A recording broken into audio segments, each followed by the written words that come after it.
Want to see how to turn simple inks into stunning fall masterpiece? Stick around because this one's packed with cozy autumn vibes. Hey crafty friends, welcome back to my channel. Can you believe it's already October? I have gone full fall mode in my card making and today we are blending gorgeous autumn colors with a little embossed resist magic. Ready to see how this cozy fall card comes to life? Well, let's jump right in. I'm working with some absolutely gorgeous shades today. We have rich browns and almost brick red tones that scream fall. For my background, I pulled out some Simon's Stamp Positively Saturated Mini Ink Cubes in the shade Allspice, Paprika, and Nutmeg. And then for my second trio, I'm going for Cabernet, Sangria, and Punch. And honestly, I was just looking for an excuse to use these big Altenew blending brushes. So, of course, I decided it was perfect time to create a beautiful ink blended background.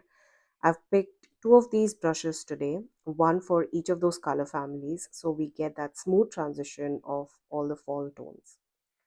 Now, to add a little bit extra, I'll be stamping some of the beautiful leaves from this two-step simple leaves stamp set. Now, this clear set comes with a variety of simple leaves shape, each with a coordinating second layer for the veins, stems, and the outlines.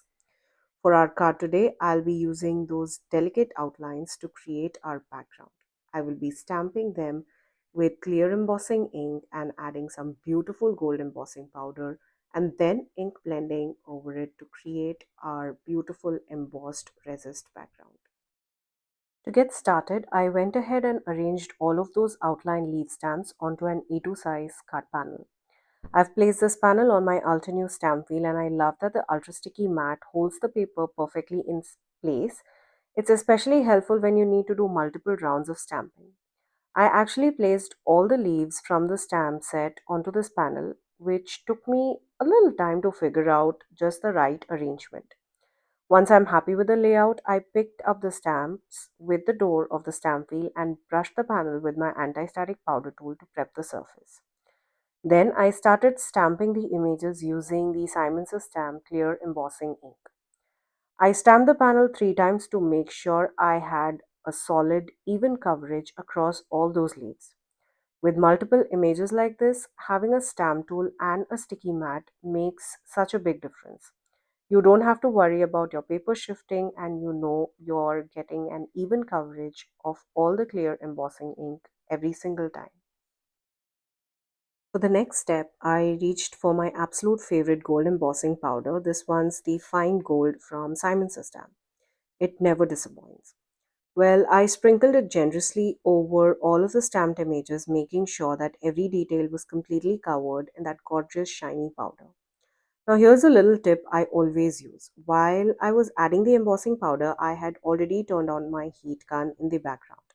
That way, it's nice and hot before it touches the paper. This helps the powder melt quickly and gives you a cleaner finish. Now, since this background is fully covered with the embossing powder, you'll want to keep the heat gun moving across the panel rather than focusing it on just one spot for too long. That'll prevent any paper warping and keeps the embossing powder from over melting. So you get that beautiful raised gold shine across the entire background. I love using gold embossing powder, especially against a darker background. It just makes the design pop even more. Before I begin my ink blending, I like to give my panel a couple of minutes to cool down completely. Now, even though I kept my heat gun moving, the paper did warp just a little bit. Well, I'm not too worried about it, but if you prefer, you can always place the panel under a stack of books to flatten it out before moving on. Now, while my panel was cooling down, I pulled out my glass mat from Glassport Studios. I absolutely love this magnetic mat.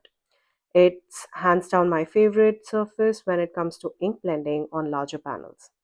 It makes ink blending at the edges so much more smoother, and unlike the ultra sticky mat, it doesn't grab onto the brush bristles and leaves harsh lines. Of course, that's just my personal preference, but I find it so much more easier to work with. Plus, cleanup is a breeze. For my first set of colors, I started with those gorgeous brown shades. I have nutmeg, paprika, and allspice.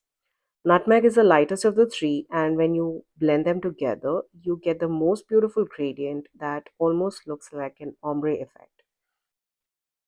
The large Altenew brushes make this process so much more easier. They are gentle on my hand and shoulder, and they give such a smooth, even blend across the panel. I went back and forth with all three of those brown shades, layering them until I was happy with the blend. The great thing about these positively saturated inks is that once they dry, they look even smoother and more blended than they do right now. And just wait until we bring in the second color trio, the rich Cabernet, Sangria, and Punch. These are really going to make this background come alive.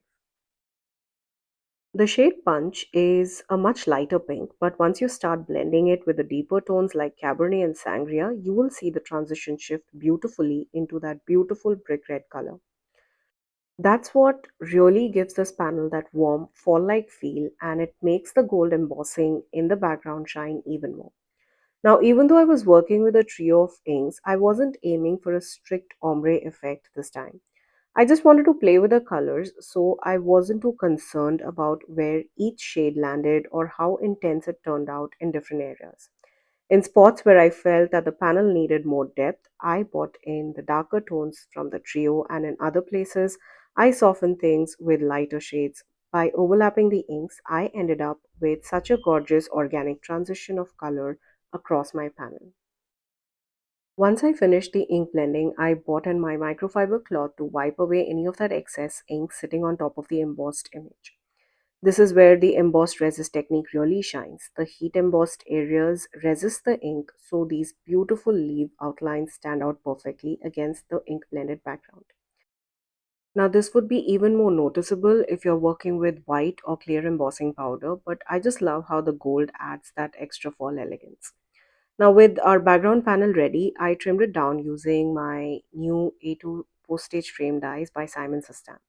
Now, this is actually a nesting die, so you could pick whichever size works for your project. I went with a second die, which gives me a panel that is slightly smaller than an A2 size card base. That way, I get a very clean white border around my ink blended design, which really helps frame and highlight this gorgeous background.